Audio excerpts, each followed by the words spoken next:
Me parece que el video anterior no se grabó, lo cual es una desgracia.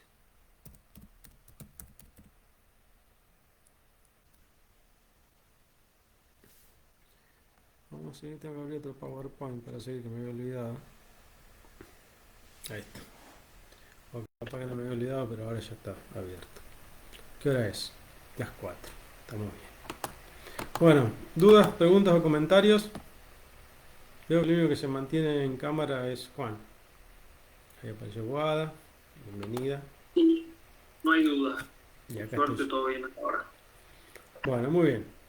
Entonces ahora nos vamos a meter más en lo que es la clasificación de los epitelios. Ya nos metimos ya tenemos el concepto de polaridad celular, ya tenemos el concepto de uniones intercelulares, ya sabemos qué es la membrana basal, ya sabemos cuáles son las funciones de los epitelios. Bien, ahora nos vamos a meter un poquitín, en cuál me convendrá abrirlo. A ver, creo que en esta. Bueno, vamos a probar con esta. Son distintas aplicaciones. Vamos a achicar un toquezón.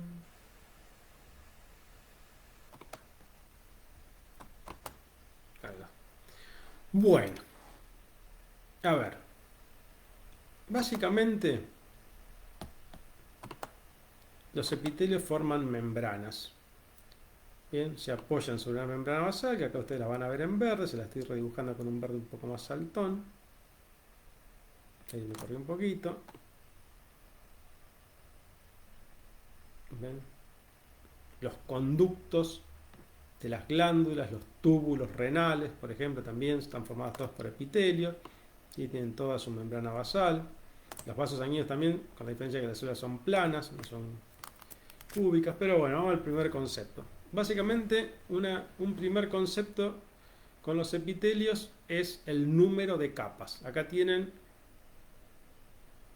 4 ejemplos donde van a tener una sola capa de células, o sea que son epitelios simples. Otro criterio es la forma de las células que están en contacto con la superficie. Si el epitelio simple tiene una sola capa de células, las células que están en contacto con la superficie son las únicas células que hay, con lo cual observen ustedes que estas células son planas, ¿ven? Son bien aplanadas. ¿Se ve? En un corte se ven así, como una estructura así, con el núcleo, si es que el corte pasó por el núcleo, van a ver el núcleo en el medio. Si el corte no pasó por el núcleo, van a ver una cosa así. Hay células que son muy aplanadas, muy aplanadas.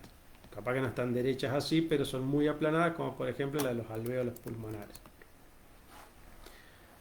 Bueno, también puede ser que las células sean así como estas de acá,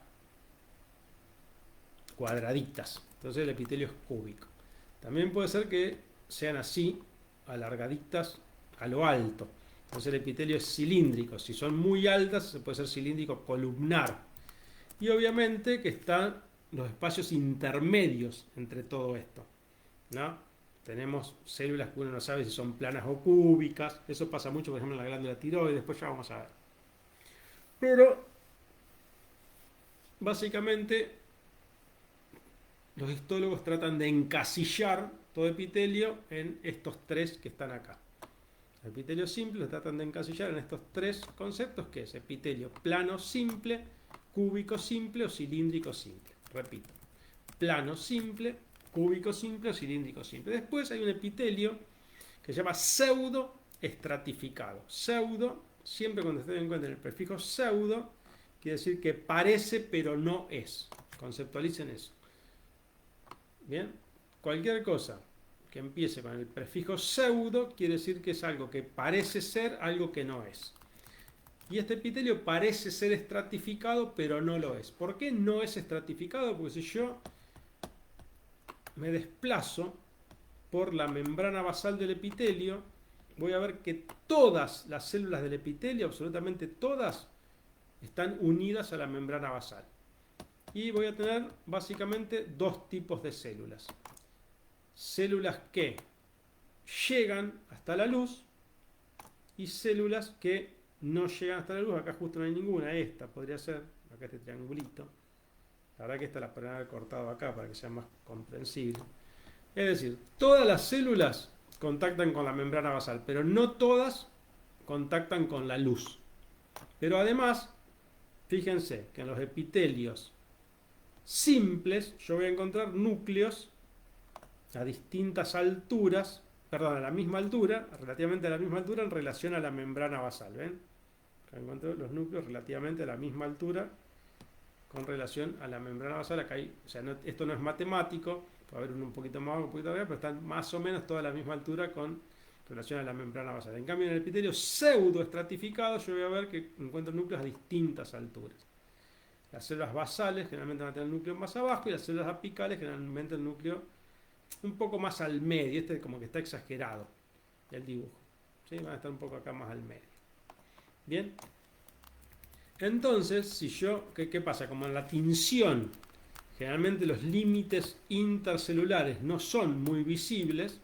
Si yo miro medio rapidón, me va a parecer que el epitelio es estratificado.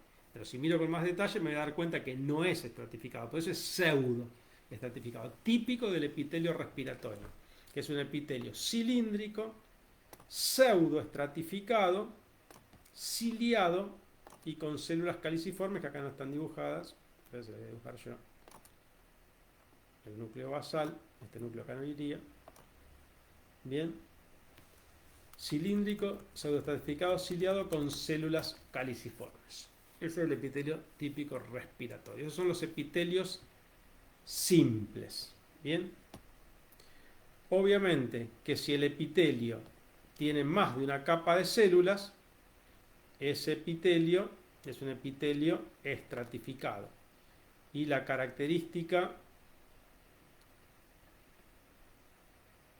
de la célula que esté más superficial es la que le va a completar el nombre al epitelio. Por ejemplo, estas células de acá las quise hacer cúbicas, entonces yo tengo dos capas, una cilíndrica abajo y una cúbica arriba, y en la luz contacta las células cúbicas. ¿Cómo se va a llamar el epitelio?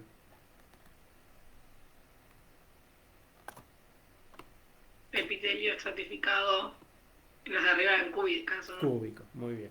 Si estas células, vamos a poner otra capa más, entonces estas células de acá son planas, se aplanan las células, como en la piel.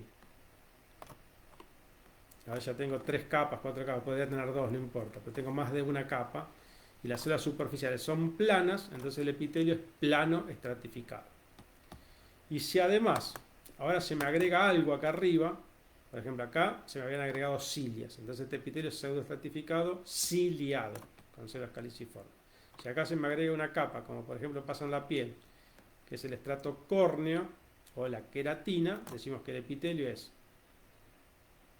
plano, por las células más superficiales, estratificado, porque tiene más de una capa de células, cornificado o queratinizado. Bien, así es como esa es la nomenclatura de los epitelios. Bien, continuamos.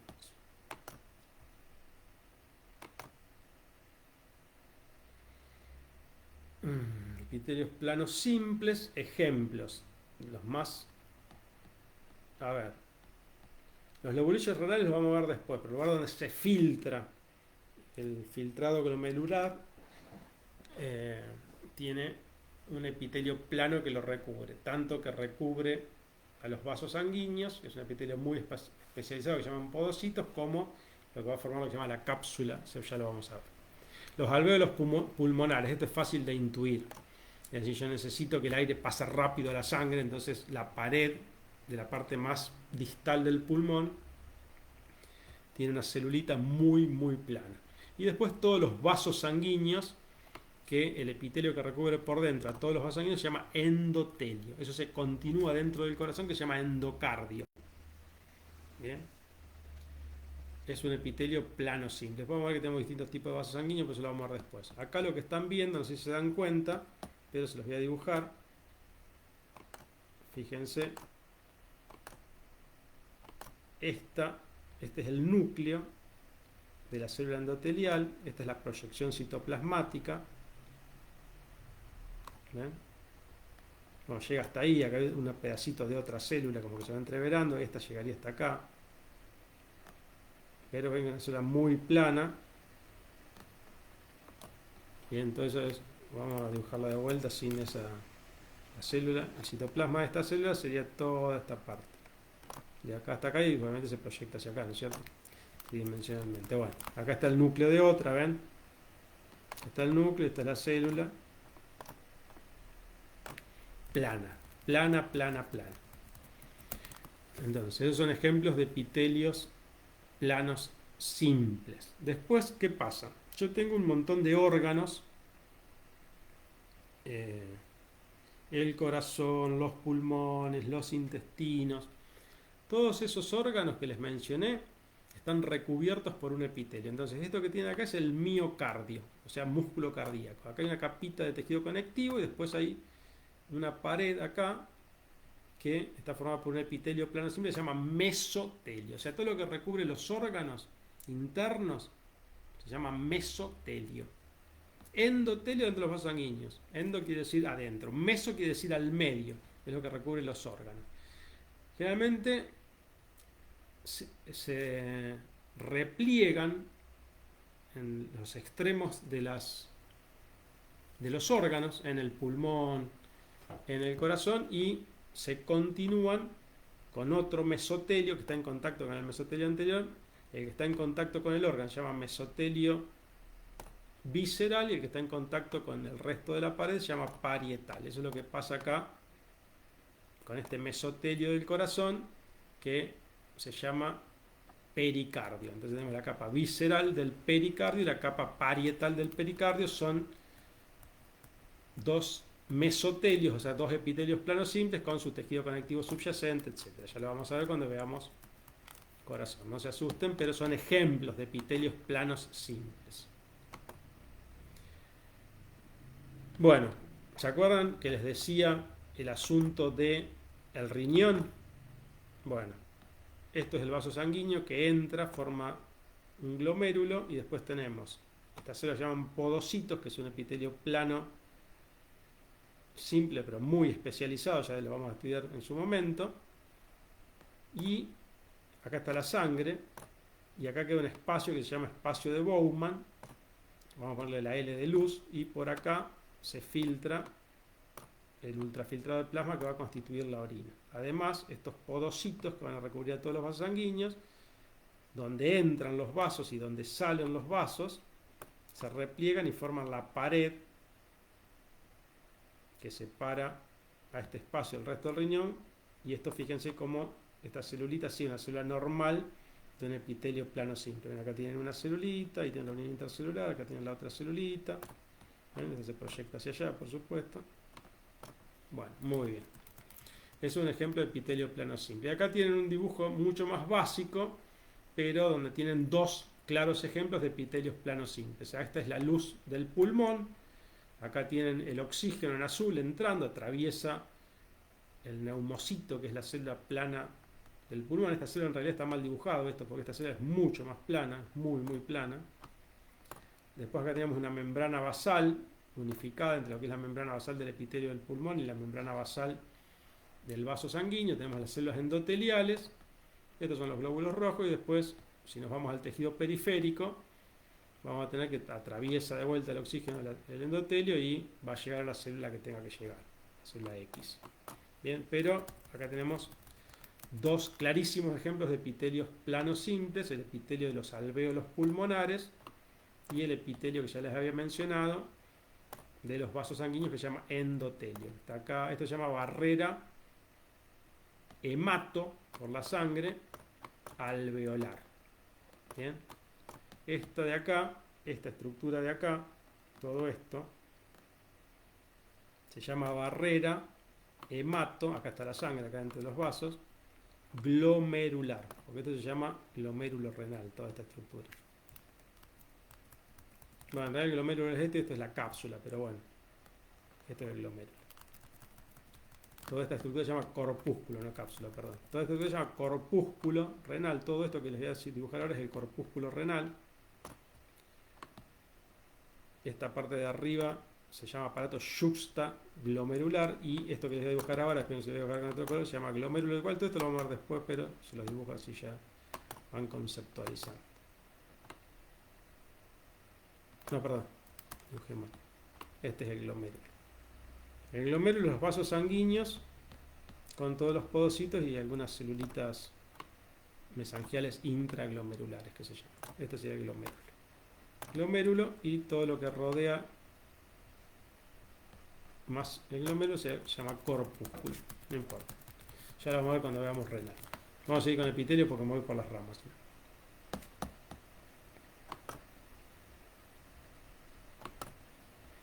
Bien. Bueno, acá hay algunas especificaciones sobre el endotelio. Es un epitelio plano simple que recubre por dentro todos los vasos sanguíneos y por supuesto todo epitelio tiene que tener una membrana basal. Ya vamos a ver que hay 3 tipos de capilares, esto lo vamos a ver más adelante, así que no se preocupen. Pero estas celulitas, a pesar de ser planas, no es que están ahí solo para ver qué pasa para acá y para allá, sino que tienen un montón de funciones metabólicas y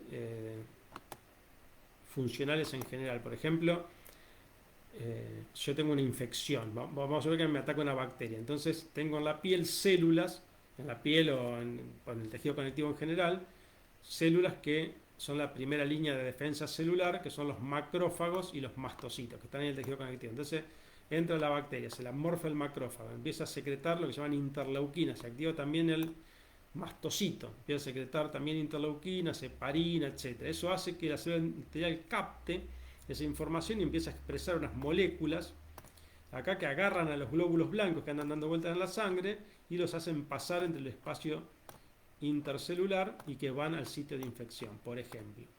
Después pueden expresar moléculas que favorecen o que evitan el agregado plaquetario, o sea, que hacen que la sangre no se coagule. Si se rompe la célula endotelial y entra en contacto la membrana basal, se activa lo que se llama la cascada externa de la coagulación. Es decir, tienen muchas funciones. Otra función mágica es que estas células endoteliales son las principales reguladoras del flujo sanguíneo, porque tienen 2 elementos. Uno es el óxido nítrico, que es el principal vasodilatador, o sea, hacen que las células musculares de las arterias se relajen. Y otra se llama endotelina, sobre todo la endotelina 1, que es el mayor vasoconstrictor, o sea, que hace que las células de las arterias y arteriolas se contraigan. Eso es muy impresionante porque ustedes saben que hay toda una patología alrededor de la hipertensión arterial y además hay un montón de funciones que dependen de la vasoconstricción o de la vasodilatación. Bueno, pero todo eso lo vamos a ver después cuando veamos sistema cardiovascular. O sea que acá es todo a forma de introducción.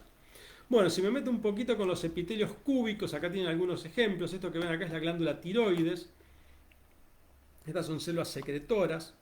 Acá hay una célula, por ejemplo. Acá son células cúbicas por definición, pero si hay menos coloides se hacen más cúbicas, y si hay mucho coloides, fíjense que esta célula de acá, por ejemplo, es casi una célula plana, ¿ven? Entonces, cuando hay mucho coloide acumulado, esas células se aplastan. Ven, acá estaría la membrana basal, para que ustedes se ubiquen. Esta sería la luz, donde está el coloide, acá donde se forman las hormonas tiroides. Es un ejemplo de epitelio cúbico simple. Estas células captan sustancias, fabrican una proteína que se llama tiroglobulina, le meten yodo y después se fagocitan pedazos de esa proteína, la digieren y ahí sacan las hormonas tiroides. Les digo resumidamente. Esto que tienen dibujado acá arriba son los túbulos contorneados proximales del riñón, que es la primera parte de los túbulos renales después del corpúsculo. Y todo esto que ven acá se llaman microvellosidades, se llama ribete en cepillo, y son proyecciones del citoplasma de la célula que sirven para aumentar la superficie de contacto y aumentar la reabsorción. Bien, entonces, otro ejemplo, aunque el Ross dice que estas células tienen forma rara, no dice que sean cúbicas, pero muchos libros le dan como un ejemplo de epitelio cúbico alto. Cúbico alto, ¿bien? Túbulo contorneado proximal. Células con mucha microvellosidad, que se llama ribete en cepillo, de forma rara, que están especializadas en reabsorber todo lo que filtró el riñón y no quiero perder. ¿Qué puede ser que se me filtre por el riñón y que yo lo quiero reabsorber porque me es muy útil? ¿La glucosa pues? Primero que nada la glucosa y los aminoácidos, por supuesto. Y después hay muchas otras cosas. Muy bien. Después otro ejemplo son los plexos coroideos. que son las estructuras que están en el cerebro, sobre todo en los ventrículos, que generan líquido cefalorraquídeo. Esto que ven acá son vasos sanguíneos. Acá el epitelio plano casi ni se ve del endotelio, pero sí se ven todas estas células cúbicas que los rodean, y estas están especializadas en transporte transepitelial. Es decir, esto no es que absorben y procesan mucho, sino que sirven para filtrar partes del plasma que van a constituir lo que es el líquido cefalorraquídeo. ¿Sí? Plexos coroides. Es otro ejemplo de epitelio cúbico simple. Van a encontrar otros. Los conductos de las glándulas secretoras, muchos ejemplos. Esto es microscopía electrónica de barrido. Lo que les quiero mostrar acá son las microvellosidades del ribete en cepillo del riñón en 3 dimensiones. Fíjense lo que son. Es impresionante. Son como pelitos, por eso micro, chiquitito, vellosidad de pelo. Son como pelitos que le aumentan la superficie de contacto. Y fíjense acá, tienen un ejemplo de microscopía electrónica de uniones intercelulares. Acá tienen la unión estrecha, ven que se juntan casi las membranas. Esto, a ver, les voy a marcar.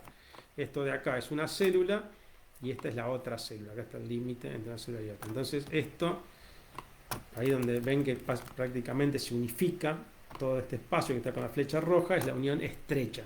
Acá estaría la luz, acá esta sería la unión adherente, y más abajo, si seguimos, vamos a encontrar desmosoma, etc. Bien.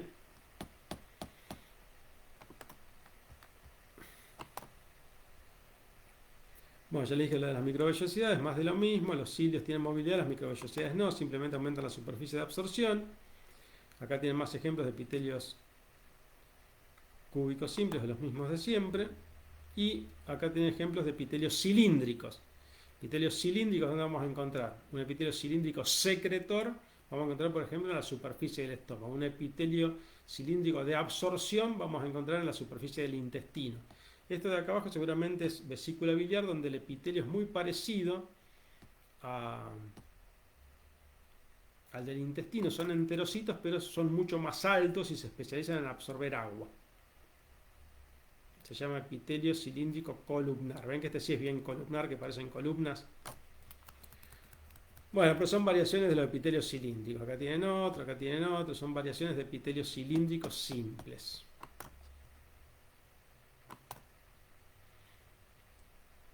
Las principales funciones de los cilíndricos simples, sobre todo, quiero remarcar acá que la principal función del epitelio cilíndrico simple es sobre todo la absorción.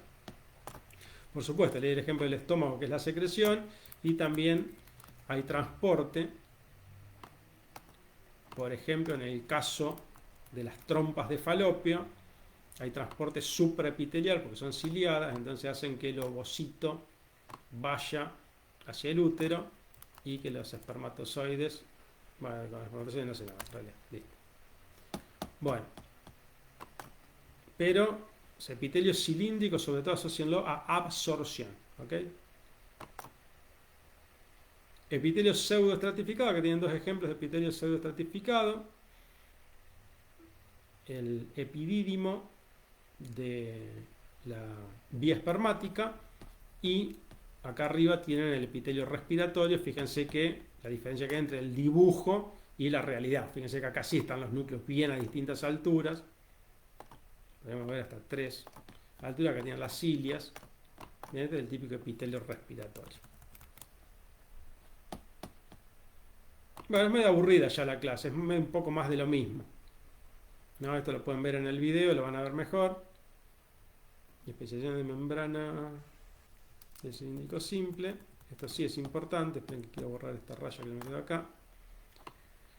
A ver, hay 2 especializaciones de membrana que a veces el libro las llaman microvellosidades, pero es importante que ustedes las sepan distinguir y que no se las confundan. Una cosa son las cilias o cilios móviles, ¿sí? Que por dentro tienen una estructura de microtúbulos y dineína, que ya lo vamos a ver en las siguientes diapos. Y otra cosa es las microvellosidades propiamente dichas, que simplemente son prolongaciones del citoplasma para aumentar la superficie de contacto y sobre todo aumentar la superficie de absorción. Bien, si bien en términos genéricos se le dice a ambas microvellosidades, Las microvellosidades propiamente dichas no tienen movilidad y aumentan la superficie de absorción, y los cilios tienen estructuras de microtúbulos y dineína, tienen movilidad gastando energía, son para el transporte supraepitelial, son cosas distintas. Todas las células epiteliales generalmente tienen uniones oclusivas porque son las que determinan el límite de la membrana apical, pero las uniones oclusivas son mucho más importantes en los epitelios de absorción, por supuesto.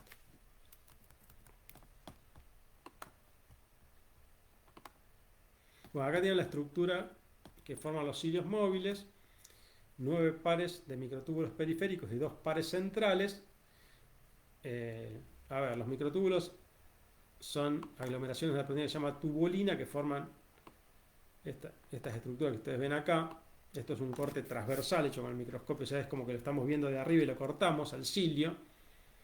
Bien, y a ver, este sería un cilio, o cilia, este sería otro, ¿se entiende?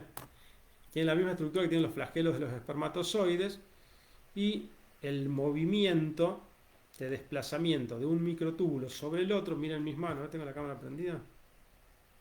Sí, miren mis manos. Este es un microtúbulo y este es otro. La dineína hace que se muevan así. Entonces eso produce un efecto de látigo.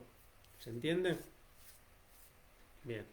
Por eso son muy importantes los microtúbulos centrales, porque determinan la direccionalidad, que va a ser así o así. Bien. Excelente. Bueno, obviamente gastan energía, 200 por cero. Acá ya es como que me fui mucho al detalle. Ya la verdad esto no le prestamos atención. ¿Qué tienen que saber? Que las microvellosidades para la absorción no tienen movilidad y aumentan la superficie de contacto, y que los cilios sí tienen motilidad propia, gastan energía para moverse, generan transporte supraepitelial, etc. Esta es eso que vimos en la diapo anterior, veíamos la ultraestructura de los cilios móviles, y en esta diapo les muestro la ultraestructura de las microvellosidades. Esto lo vamos a ver ahora y seguramente no vamos a hablar más, pero fíjense que estamos hablando de estructuras intracelulares. A ver, básicamente acá hay varias células. Este es un límite intercelular, así que esta es una célula y esta que está acá es otra. La cosa es que lo que ustedes ven son proyecciones del citoplasma formadas por filamentos de actina que me sirven para aumentar la superficie de absorción, y esos filamentos de actina que le dan la formita a la microvellosidad después se unen con una red de filamentos de actina que lo sostienen, que se llama red terminal. ¿Terminal de qué? De la actina de las microvellosidades, pero no tiene demasiada importancia. Bien, lo importante es que estas no tienen movilidad y sirven para aumentar la superficie de absorción. Bueno, y creo que esto es todo por hoy, porque yo ya estoy cansado, no sé ustedes. Si no, le podemos meter otro más sobre epitelios simples, epitelio estratificado. Pero creo que ya con lo que vimos es suficiente. Después pueden avanzar con los videos y hacer las autoevaluaciones, y después podemos seguir el miércoles con epitelios glandulares. O sea, podemos tomar un repaso de esto y meternos ya con epitelios glandulares. ¿Cómo es el tema de los epitelios? A ver cómo estoy de tiempo, todavía faltan más de 10 minutos. Bueno, a ver, espérenme un segundo.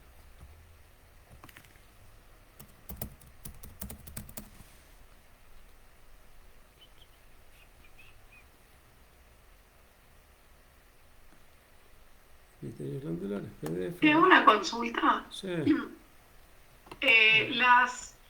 Creo que hay evaluación, que tenemos que hacer como evaluaciones Autoevaluación. para Sí. autoevaluaciones Sí. para regularizar la materia para antes de rendir el parcial, no sé qué. Porque preguntaron muchos en el grupo de WhatsApp, que asumo que tampoco se unen al Zoom, van a estar subidas al campo, ¿no? Por lo que entendí. No, las autoevaluaciones ya están subidas al campo. Lo que hicimos el pero cuatrimestre... son las que están, Claro. son las que están ahora. El cuatrimestre anterior, además de las autoevaluaciones, le hacíamos una pequeña guía de TP para que hagan todas las clases, y eso iba a ser la regularidad. A ver, vamos a terminar entonces la clase hablando de esto. A ver, el tema es así. Mi criterio es que la enseñanza universitaria debe ser libre, es decir, el docente lo que tiene que hacer es tratar de ayudar al estudiante a alcanzar los objetivos. Es un trabajo en equipo entre los docentes y los estudiantes. No todo el estudiante aprende de la misma forma. O sea, yo tengo una forma de intentar transmitir el conocimiento que a algunos estudiantes les puede servir mucho y a otros les sirve poco y nada. Entonces tratamos de meter más recursos y tratamos de darle la libertad al estudiante. El que quiere estar en el Zoom, que esté; el que quiere ver el video, acelerarlo, enlentecerlo, verlo 3 veces, bueno, darle recursos. Otro recurso es el tema que ustedes pueden autoevaluarse y ver hasta dónde comprendieron los conceptos que fuimos hablando. Para eso están las autoevaluaciones y para eso también hacemos la guía de TP, reforzar conceptos básicos y autoevaluarse.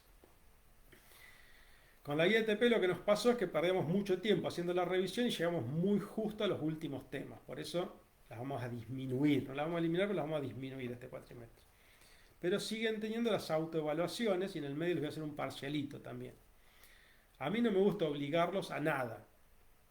¿Cuál es el problema de esto? Que con la libertad surge el libertinaje y la irresponsabilidad. Entonces un montón de gente, como no los obligamos a hacer las autoevaluaciones, a hacer las guías de TP, no hacen nada, no vienen a los Zoom, no hacen, y después van al examen a ver qué onda. Cuando van al examen a ver qué onda, ustedes piensen que el examen es choice y tiene 4 opciones. O sea que si uno al azar pone tú, tiene que sacar por lo menos 25%. ¿Estamos de acuerdo? Bueno, hay gente que saca menos de 25%.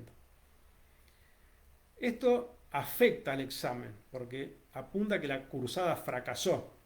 Entonces, si bien tenemos mucha libertad, esto nos desprestigia y hace que las autoridades cuestionen el poco éxito de la cursada y que el centro de estudiantes, fue muy difícil el examen porque, bueno, cosa que es imposible que sea muy difícil el examen porque si ustedes miran en el campus, además de las autoevaluaciones, tienen más de 700 preguntas que son las mismas que usamos para el examen, con mínimas variaciones, pero el concepto es el mismo. Entonces,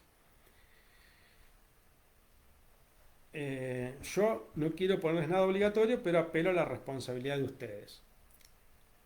No es tan grave que el examen tenga pocos aprobados y que digan que la cursada fue una porquería, porque bueno, uno sabe que hace las cosas. Tampoco la cursada es re buena, pero tiene suficientes herramientas como para que apruebe. El problema es que hay una resolución, que yo mismo cuando era estudiante participé de impulsar esa resolución, que tiende a que los choices estén bien hechos. Entonces, si un distractor, que son las preguntas incorrectas, tiene más respuestas correctas que la correcta, quiere decir que está mal hecha la pregunta. ¿Me siguen? O que el concepto que ustedes captaron está equivocado. Entonces, si una pregunta es contestada en forma, o no es respondida correctamente, por lo menos por el 15% de los estudiantes, esa pregunta se anula directamente. Bueno, entonces toda esta gente que viene a rendir sin tener la menor idea de nada, porque no cursó, no vino a los Zoom, no leyó nada, viene a ver qué onda, a veces se puede copiar del lado, sinceramente no entiendo a qué viene,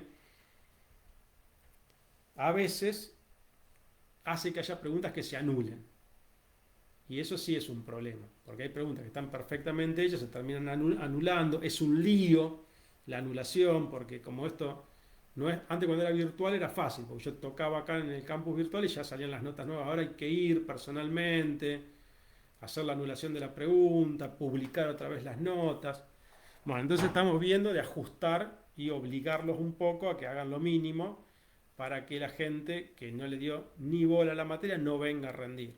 Yo apelo a la autorresponsabilidad, o sea, si vos no cursaste, no viniste, intentaste hacer las autoevaluaciones y te sacaste 0 en todas, no vengas al examen, porque perjudicás al sistema.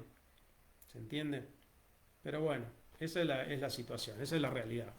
En términos formales hay una obligatoriedad de hacer las autoevaluaciones, eso implica un control e implica prohibirle al estudiante que no hizo el 80% de las autoevaluaciones, bien o mal, pero que las hizo, participar del parcial. Eso yo no lo hago. O sea, no me parece, si una persona se sentó con el libro, no vio mis videos, no hizo las autoevaluaciones, pero estudió con el libro, seguramente se va a sacar, si estudió y entendió, o viendo otros videos de otra gente, de todo lo que hay en internet, se puede sacar un 8, un 9, un 10 Nosotros no somos los dueños del conocimiento. Acá son conceptos básicos que están en cualquier libro.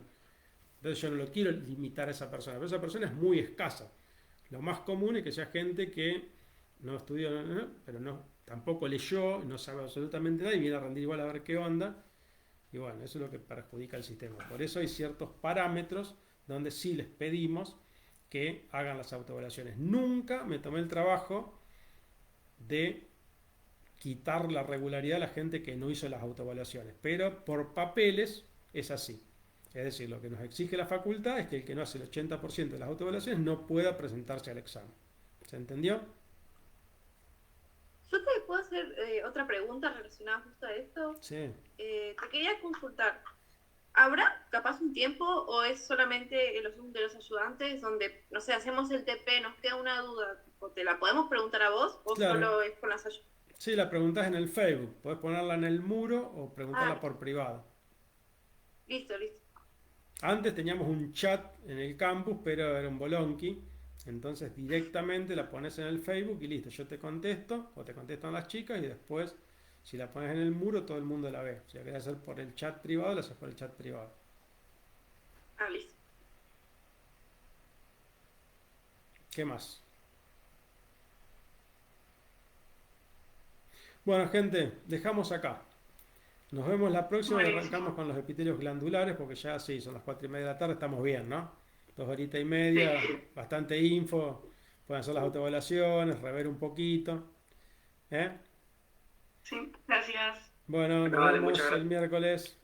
Chau, Chao, chau. profe.